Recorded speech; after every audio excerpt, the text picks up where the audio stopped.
Guys, know your numbers in business. Know your numbers. Super important, guys. I don't kid around when it comes to business because I know that the last thing I want to do is steer people the wrong way. You know, people ask me, what's the first thing you need to know if you're going to start a business?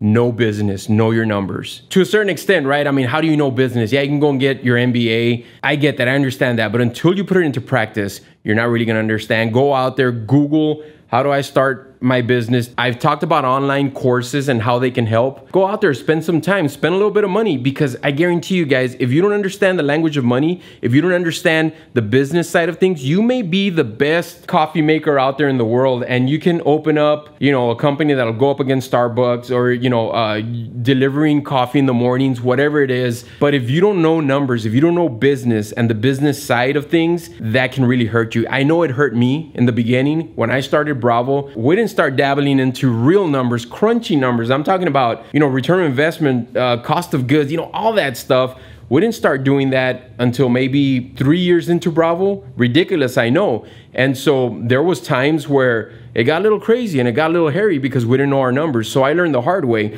And a lot of times that's probably the best way to learn. I always listen to people that told me, don't trust the internet. There's a bunch of junk out there. There's a bunch of people out there trying to scam you. All they want is your money. And I remember listening to people telling me that, and it kept me from actually going out there and learning. And where I did learn was the internet. That's where I learned, you know, how to run a business as far as the business side of things. And to this day, I'm learning. I'm not the expert. I'm not the know-it-all, guys. You know, some of the acronyms out there, I don't even know what they are. And I just Google stuff when I need to learn something. I don't have a great memory. I don't have, you know, a photographic memory or anything like that. I'm not a whiz kid or anything like that. I'm not a whiz at math or anything, but I know what I need to know. I know percentages. I understand all those things. You know, I understand margins. I understand percentages, you know, numbers and adding and subtracting and certain things, right? You don't have to be a math whiz to understand business or to understand money and the language of money. And when I say the language of money is, how does somebody make money? How does somebody make profit from something? You need to understand that. You need to understand, you know, if you have a product, whether it's tangible or not, if it's a service or a product, if you offer it to somebody and they're willing to pay for it, then obviously there's an exchange there. You need to understand all that. Goes down to the basics. Don't ever go out there thinking that, well, I don't need to learn this or that or the other. Remember, if you can't be trusted with the small things, how are you going to be trusted with the big things? It really just comes down to that. You need to understand the smallest things when it comes to business,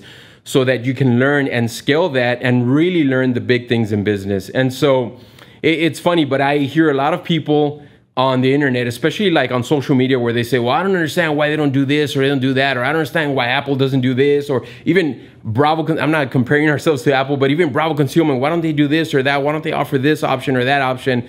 And it just comes down to the market, and it just comes down to business and understanding cost of goods and understanding cost of launching certain products and taking in that cost into the cost of goods and all that, and marketing and just a bunch of crazy stuff. So go out there, learn that stuff, guys. Really, if you want to start your business, and a lot of things you're going to learn as you go.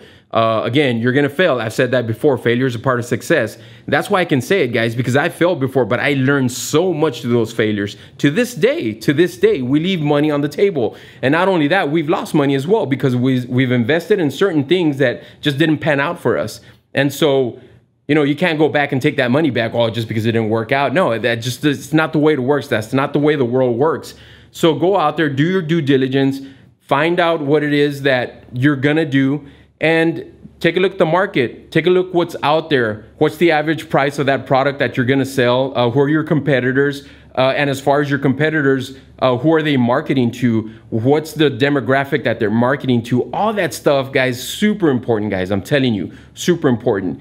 Make sure you know your numbers. Make sure that you know business and you understand the nature of money and how a profit is derived from a product. Understand all those things, guys, and you're gonna be okay. Trust me, you're gonna be okay. And at the end of the day, it's all about grinding it out. It's all about putting in your effort. I'm not special. I'm telling you guys, I'm not special at all, guys. And again, I'm not the end-all, know-it-all, and I'm not the wealthiest guy out. No, by far, guys, I'm not. But the reason I do this is because when I started, I really wish there was somebody out there talking and saying these things. And there's a lot of people out there saying these things.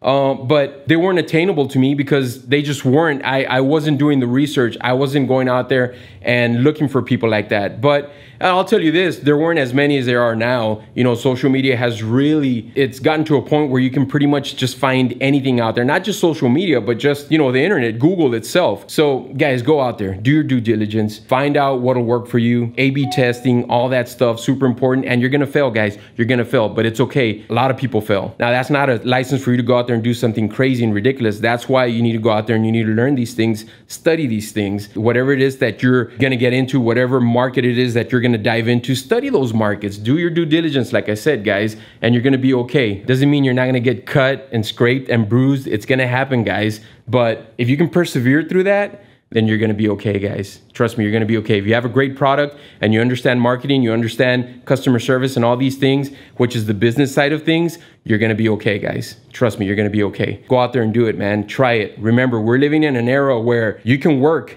Monday through Friday, 8 to 5, and you still have 8-10 hours after you work to go out there and do something that you really want to do, something that you're passionate about. You can still go out there and do that. I just hired a guy, man. The guy's a musician. He says, I leave Bravo and I go and do my thing. I don't get home till 12 midnight. That's awesome, man. More power to that guy. That's awesome. So go out there and do it, man. I know people within my circle that are doing it. Go out there and do it.